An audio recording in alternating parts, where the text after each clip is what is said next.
Kaelen Ward never looked like a billionaire tech entrepreneur. At 36, he preferred minimalist hoodies, sleek sneakers, and a demeanor so calm it unsettled anyone accustomed to flamboyance. He was a man of extreme intelligence, but his power wasn't visible. It was concealed, layered beneath a modest life and a sharp mind that everyone underestimated. He had built Ward Tech Solutions, a startup in Silicon Valley specializing in cybersecurity and enterprise automation. The company was rapidly expanding, handling contracts with major California firms and even several municipal and state government projects. Outsiders saw Kaelen as a successful, low-profile tech executive. But they didn't know the truth. On paper, he owned almost nothing. Every property, vehicle, investment, and share was in his mother, Abigail Ward's, name or managed by the Ward Family Trust. Kaelen controlled these assets, but legally, they weren't his. It was his insurance policy against opportunists, the same people who married for money, the same people who sought to take what wasn't theirs. Kaelen had learned the hard way from his father's early death and his mother's strict teachings. Trust is expensive, Kaelen. Only protect what you can control. Everything else is bait. And so he lived quietly, without fanfare, without ostentation. His office in Palo Alto was sleek but unremarkable. His house in Los Angeles' suburbs was comfortable but not extravagant. Few could guess that behind the understated exterior, Kaelen had accumulated hundreds of millions in assets he could never lose. Then Vanessa MBA entered his life.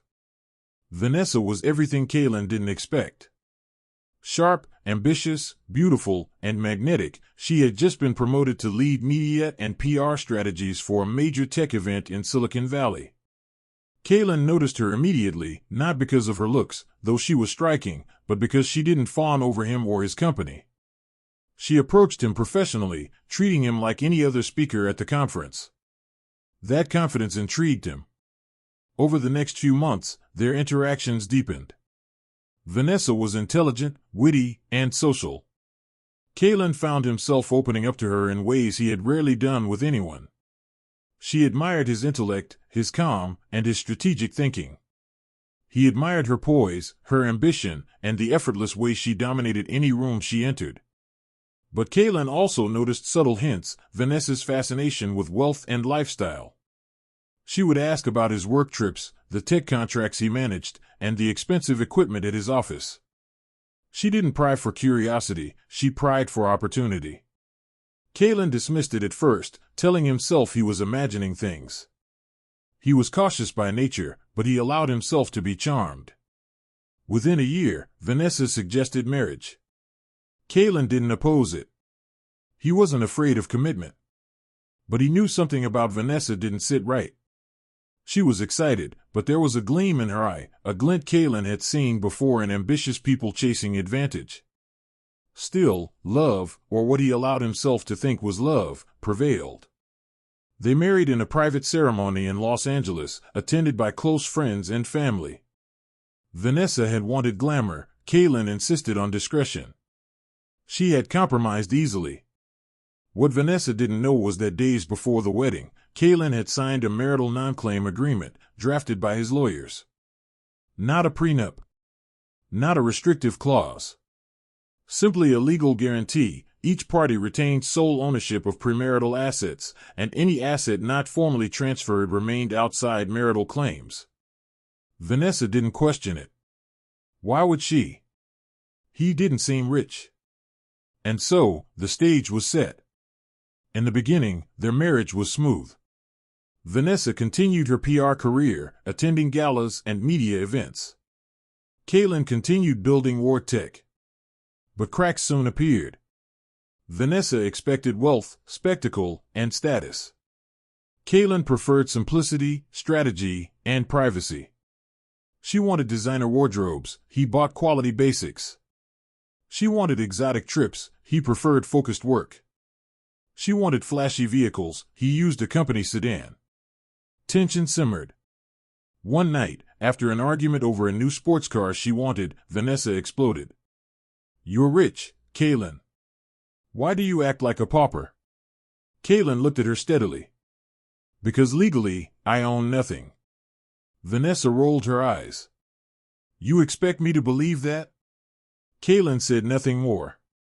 Some truths, he knew, were better shown than explained. Vanessa's admiration slowly morphed into resentment. Desire shifted into calculation. She began imagining ways to leverage him, to claim a slice of what she assumed was untapped wealth. It was during this period she met Richard Amati, a media consultant with a taste for extravagance and danger. Unlike Kaelen, Richard thrived on attention and manipulation. He flattered Vanessa, encouraged her envy, and fanned the flames of ambition that Kaelen had quietly noted. Vanessa entertained the attention. Lunches became dinners. Dinners became clandestine encounters. And the idea of leaving Kaelen slowly took root, not out of anger, but out of greed and desire for a lifestyle she believed she deserved. She began planning her exit. The first sign that Vanessa was planning something came quietly, almost too quietly. She had always been subtle with her ambitions, but Kaelen noticed when she began asking oddly specific questions. Not questions about his work. Questions about his money. Do you get bonuses from those cyber contracts? Why don't you buy properties like other founders? I never see financial statements around. Don't you keep them at home? Kaelen answered politely but vaguely. He always did. And yet, he noted every question. He didn't confront her. He didn't ask why she suddenly cared. He simply watched and waited. In the deep silence that followed her probing, Kaelen saw a truth that stung worse than a knife. Vanessa had stopped loving him. She was calculating him. And what she didn't understand, what she couldn't possibly understand, was that Kaelen had seen this all before. Vanessa didn't start with lawyers. She started with curiosity, masked as concern. She checked his nightstand, his work desk, his email notifications when he stepped away from his laptop. She soon realized something disturbing. Kaelen had no visible personal wealth. No houses. No cars. No investment accounts. Not even a luxury item to his name. The man lived like he was middle class, yet he ran a company worth hundreds of millions. Vanessa found this impossible. She tried subtle confrontation. Kaelen, do you have a retirement account? I used the company plan, he said. What about personal investments? I have what I need. What do you own, Kaelen? Peace. Vanessa hated that answer. She stepped up her investigation. She hired a private financial researcher, a woman she found through a friend in LA who specialized in divorce preparation intelligence. The woman's first report came back thin. Almost empty. Vanessa was stunned.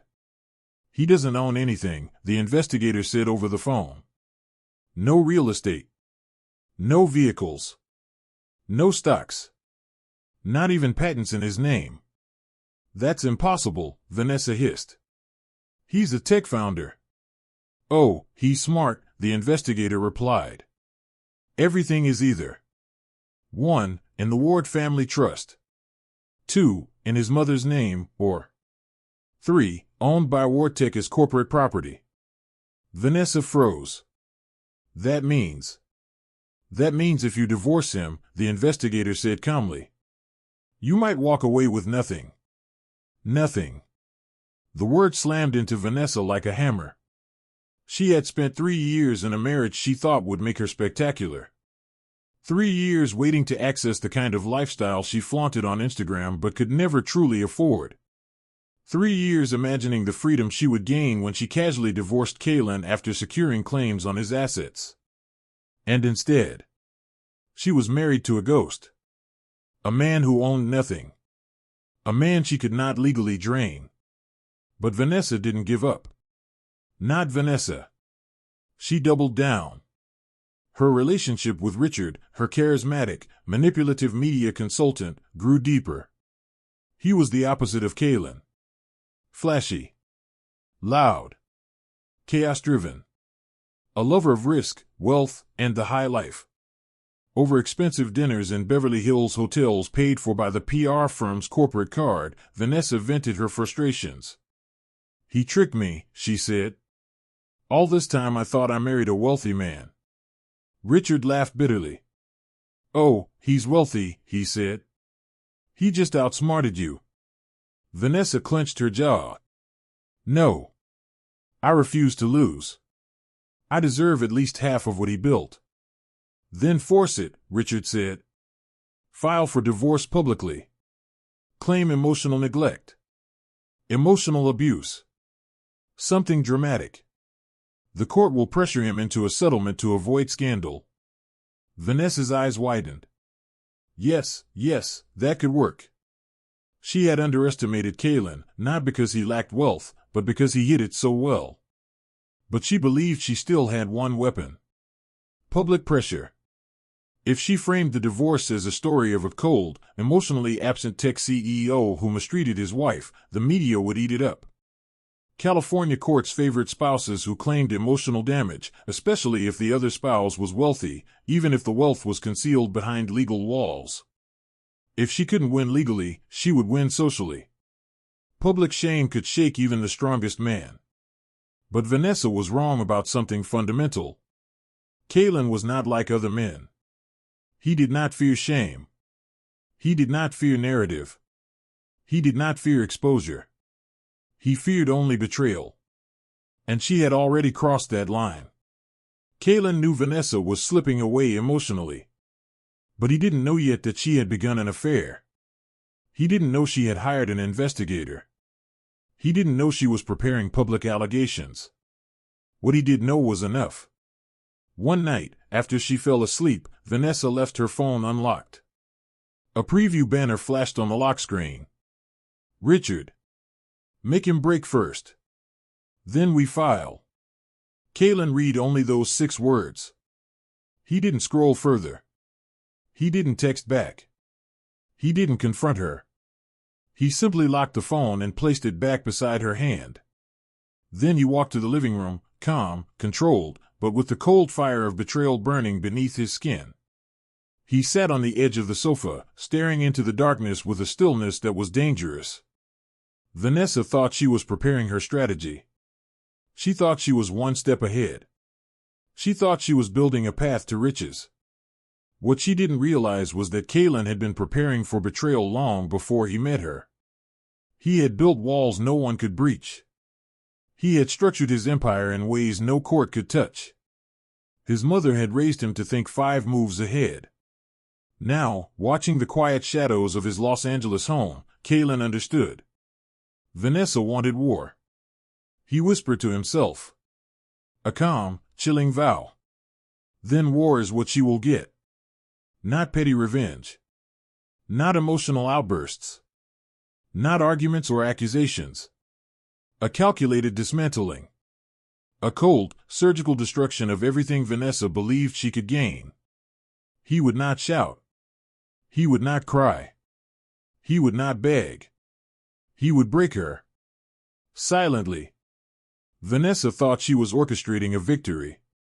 From her perspective, everything was aligning perfectly. She had Richard whispering strategy in her ear, an investigator gathering intel, and a plan to weaponize public sentiment against Kaelen. She believed she was playing chess. But she had no idea that Kaelen wasn't even on the same board. He had already shifted the game long before she saw it.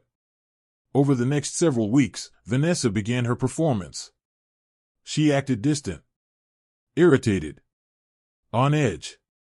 She snapped at Kaelen for small things, misplaced keys, a delayed reply, even the way he folded towels.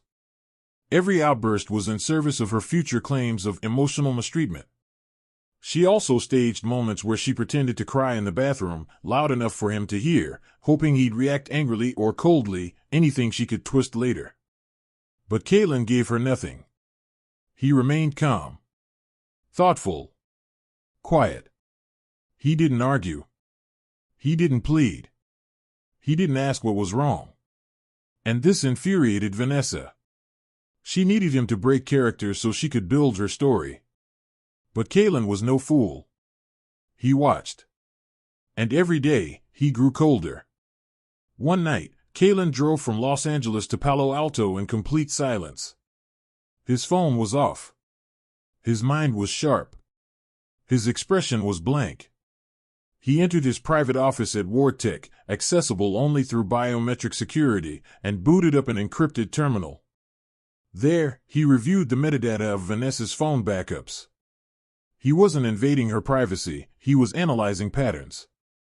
Repeated unfamiliar locations. Hotel check-ins. Travel receipts. Message traffic to a single unsaved number. Everything pointed to 2 words. She's cheating. Kaelen didn't rage. Didn't slam a fist. Didn't break down. He leaned back in his ergonomic chair, heart steady, breathing slow. He had expected betrayal. Just not this flavor. He exhaled softly. So it's the worst kind, he whispered. The kind that thinks it's clever. He opened a secure folder titled Protocol S, something he had prepared years ago for potential corporate espionage or marital sabotage. Inside were pre-drafted legal motions, trust documents, safety protocols, corporate restructuring guidelines, and personal contingency actions. Kaelen wasn't paranoid. He was prepared. And now, it was time to activate the first phase. Over the next 2 weeks, Kaelen quietly disentangled Vanessa from his life, without her noticing. He removed her as an emergency contact. He separated their phone plans. He restructured Ward family trust security protocols. He forwarded all sensitive mail to a private P.O. box. He moved personal items of emotional value to his mother's house in Napa Valley. He even hired a discreet cybersecurity team to monitor Vanessa's digital footprint, legally, of course. They were not reading her messages, they were tracking metadata patterns. Everything Vanessa planned, he would know. Meanwhile, Vanessa continued her act, crying on command, picking fights, treating Kaelen with increasing contempt. One night, she spat at him during an argument she created from thin air. "You have nothing, Kaelen. Nothing. You can't even give me the life I deserve." Kaelen looked at her carefully, expression unreadable. He softly replied, "You're right. I have nothing." And Vanessa smiled, because she thought she was winning. But those words were not admission. They were a warning. A cold, subtle announcement that he already saw what she was plotting. From metadata patterns, Kaelen learned her schedule. The lunches with Richard. The quiet hotel trips near Santa Monica. The burner apps. The payment logs. The strategic meetings with the investigator. Kaelen never confronted her. He didn't need to. He only needed one thing. Timing. In dark revenge, timing is everything. Meanwhile, Vanessa felt a strange unease. Kaelen seemed too calm. Too neutral. Too unbothered. She vented to Richard. He doesn't react. He doesn't shout. He doesn't slam doors. He's like a statue. Richard smirked. That's good. It makes your claims easier later. But Vanessa wasn't comforted. Something about Kaelen's silence felt dangerous. Like quiet water hiding a deep current. But she shook the thought away. She was too far in. Her new life with Richard was already mentally mapped out, luxury condos, business-class vacations, a future where she didn't have to pretend. She wasn't backing out now. The moment that crystallized everything for Kaelen came unexpectedly. One afternoon, he walked past Vanessa's home office in L.A.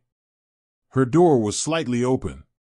Inside, she was speaking to her investigator. "And when we file, I want everything. Even if the court doesn't give me the assets, the public noise will force him to settle. These tech guys care about image." A pause. "No, I don't care if he breaks. He'll be fine. Men like him always land on their feet." Silence. "He didn't give me the life I wanted. So yes, I'm taking mine back." Kaelen stood there, unmoving. His chest didn't tighten. His pulse didn't spike. He simply absorbed her words like a machine taking in data. Then he walked away, quietly, shutting down the final pieces of emotional attachment with surgical precision.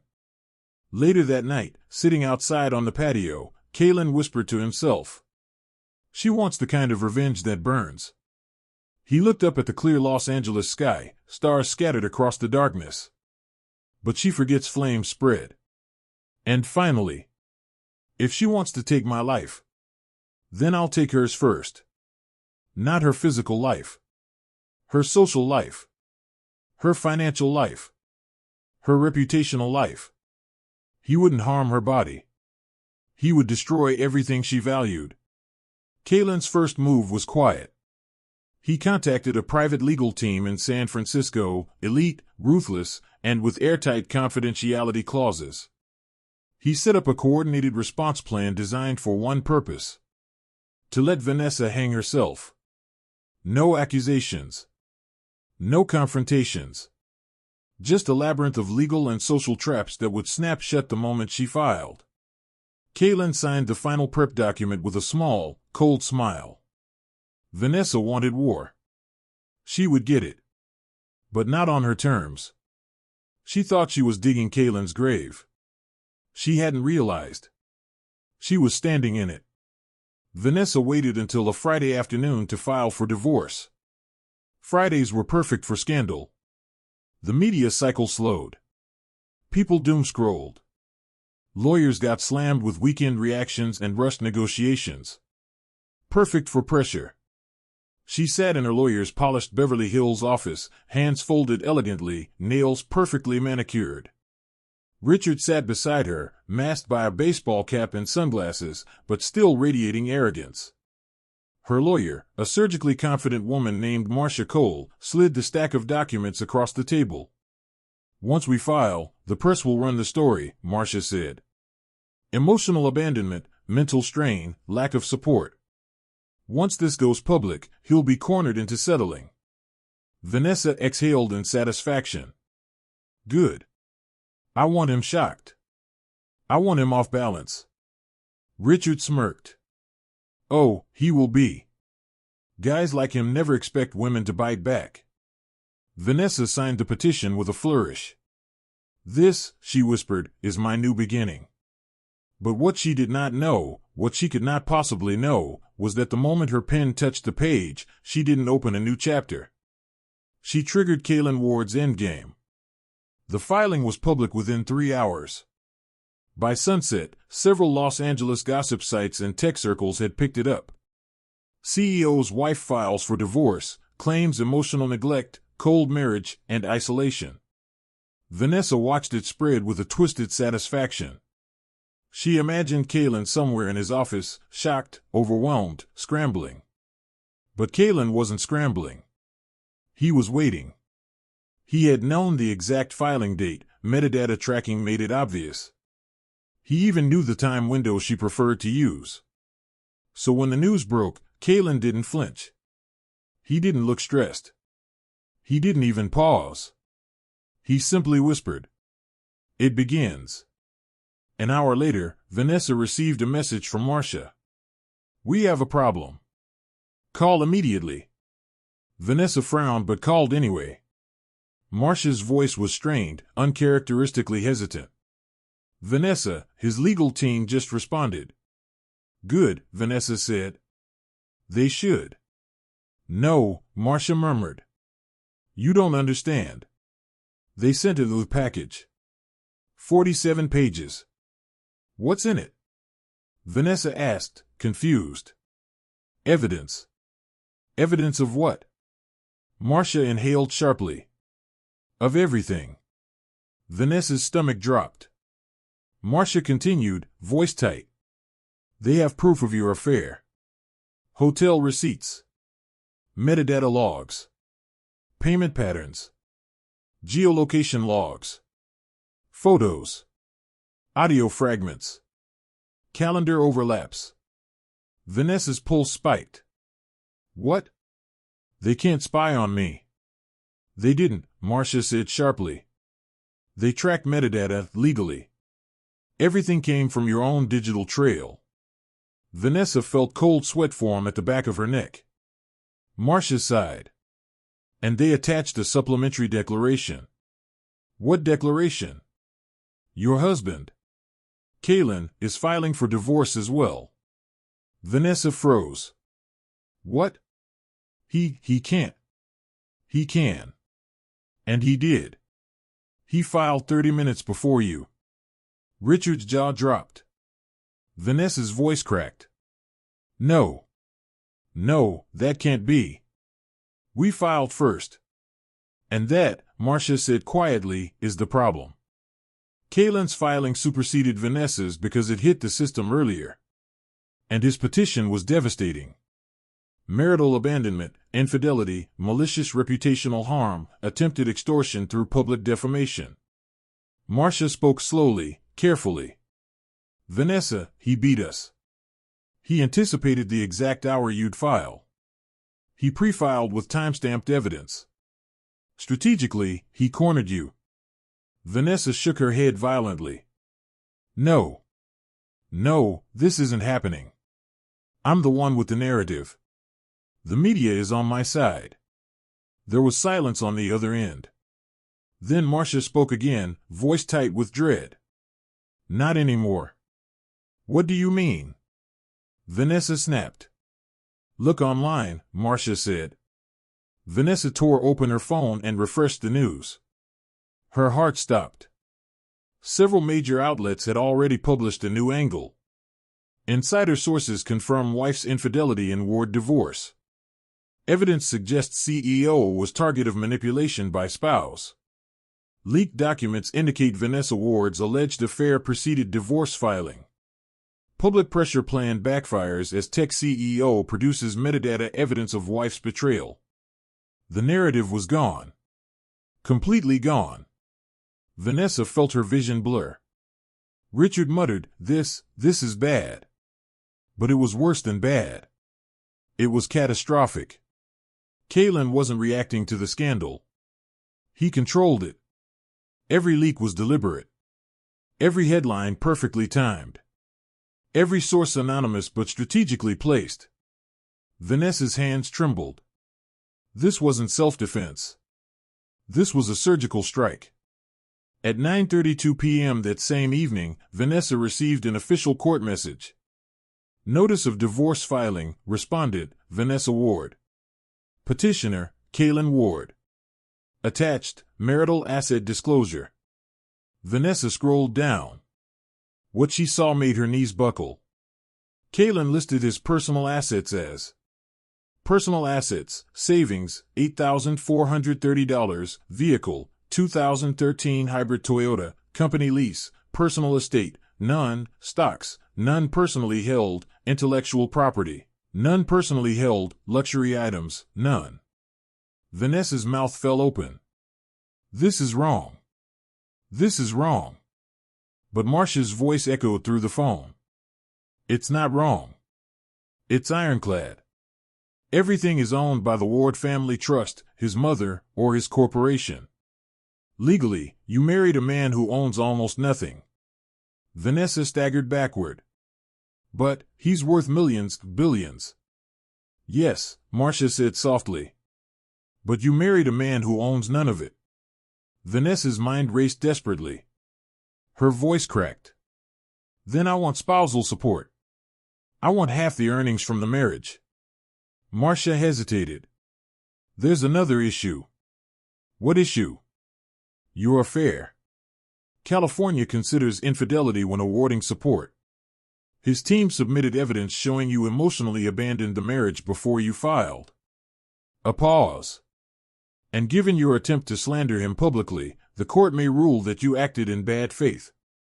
Vanessa's throat tightened. Meaning? Meaning, Marcia said softly. You may receive nothing. Richard stood still, expression drained of color. Vanessa whispered, No, he can't do this to me. He can't win. But he had already won. And he wasn't finished. At 11:14 p.m., Vanessa received one last message, this time from an unknown number. It contained only a single sentence. You wanted a war, welcome. The sender. Kaelen Ward. She felt the blood drain from her body. Her war had begun. But she had already lost the first 3 battles. And Kaelen was only getting started. Police sirens faded behind the hillside estate as Vanessa was driven downtown. She sat rigid in the back seat of the cruiser, wrists cuffed, mind spiraling. Everything was collapsing faster than she could process. Attempted assault, property destruction, possible extortion, an officer muttered while tapping notes into a tablet. Vanessa wasn't listening. She saw only one face in her mind, Kaelen's. Not angry. Not afraid. Cold. Measured. Detached. The expression of a man who had outplayed her before she ever made her first move. Hours later, Vanessa sat under harsh fluorescent lights. Her lawyer, a sharp Los Angeles defense attorney who usually handled celebrities, stared at her with growing disbelief. "You said you had leverage," he snapped quietly. "You said you had recordings." I thought I did. I must have saved the wrong files." "No," he leaned in, voice low and icy. "You were set up." Vanessa's stomach dropped. No one deletes digital evidence without digital footprints. "What you're describing is..." He paused. "The work of someone who understands systems better than the police, the courts, or the state." "Kaelen." Vanessa buried her face in her hands. The lawyer stood. "I'll get you arraigned and out of holding by morning. But whatever fight you think you're winning, you're losing. Fast." When he left, Vanessa whispered into the empty room. "What have you become, Kaelen?" But she already knew. A man molded by betrayal. A man who decided the only way to survive was to be untouchable. Free on bail but drowning in legal fees, Vanessa stepped outside her small temporary rental home in Glendale. Her court case was scheduled. Her name had been dragged through social media like wildfire. Neighbors stared. A newspaper lay on her doorstep. She picked it up. The headline made her knees buckle. Tech visionary Kaelen Ward donates $20 million to domestic violence shelters across California. Under the headline was a smiling photo of Kaelen shaking hands with nonprofit leaders. Vanessa's fingertips went numb. She scanned the article. Ward stated the funds were inspired by witnessing a deeply personal experience involving emotional manipulation and attempted coercion. He hopes the donation helps survivors break free from toxic situations before it's too late. Her heart dropped into her stomach. This wasn't charity. This was Kaelen telling the world their story, but bending it, redirecting it, ensuring she looked like the abuser without naming her. It was legal. It was elegant. It was absolute destruction. Her phone buzzed. A number she didn't recognize. She answered. A woman spoke coldly. "We represent a group of donors connected to Mr. Ward. You are being formally notified that we will sue you for damages related to harassment, attempted extortion, and reputational harm." Vanessa choked. I didn't extort him." The voice was emotionless. "We have video." Click. Vanessa dropped the phone. She knew exactly what video. Security footage from the hillside estate. Her smashing a window. Her lunging. Her screaming. Her spiraling. Kaelen had waited. He collected everything. Then he let her destroy herself publicly. And then, just when she thought she could still claw her way to safety, he pulled the final thread. Kaelen Ward didn't read the gossip articles. He didn't watch the late-night talk shows. He didn't track the lawsuit Vanessa now faced. He sat in the quiet of his new home overlooking the Pacific in Monterey Bay, a minimalist house made of glass and wood, warm, peaceful, intentionally distant from Silicon Valley. He drank herbal tea, not whiskey. He spent evenings coding, not brooding.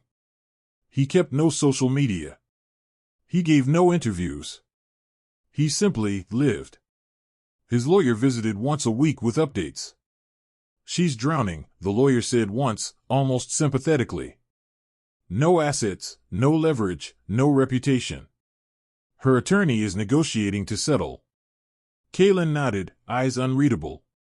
"I don't want her in prison," he said calmly. Just accountability. And the lawsuit? Kaelen paused. Proceed. He didn't ask for millions. He asked for something else entirely. A permanent restraining order. A signed confession clearing him. And a public apology. Monetary damages didn't matter. Control did. Truth did. Closure did. His lawyer left, shaking his head. You really are something else, Kaelen. Kaelen returned to his ocean view. Waves crashed endlessly. He whispered. She taught me to be. The courthouse in downtown Los Angeles buzzed with reporters. Vanessa stood before microphones, thin, exhausted, a shell of the glamorous woman she once was. She unfolded the written statement her attorney had prepared. Her hands shook. But the cameras demanded. And Kaelen demanded. She inhaled. And read. I, Vanessa Hale, acknowledge that my claims regarding Kaelen Ward were false and made in a state of emotional instability. I apologize for any harm, stress, or reputational damage my actions caused him. I take responsibility for my behavior and will comply with all legal agreements moving forward. Flash. Flash. Flash. Questions exploded. Vanessa. Were you lying the whole time? Are you broke? Did Kaelen threaten you? Are you a gold digger? She covered her face, pushed through the crowd, and disappeared into a waiting car. Her lawyer sighed heavily. This is the best deal you're going to get. What now? She whispered. He looked at her with something like pity. Now? You start over. Quietly. Because in California, reputation is everything. And yours. He didn't finish. He didn't have to. 3 months later, Vanessa moved to a small coastal town in Oregon. New apartment. New job at a boutique store. New identity in the eyes of strangers. One early morning, she stepped out for coffee. A familiar car passed. Her breath caught. A black Tesla.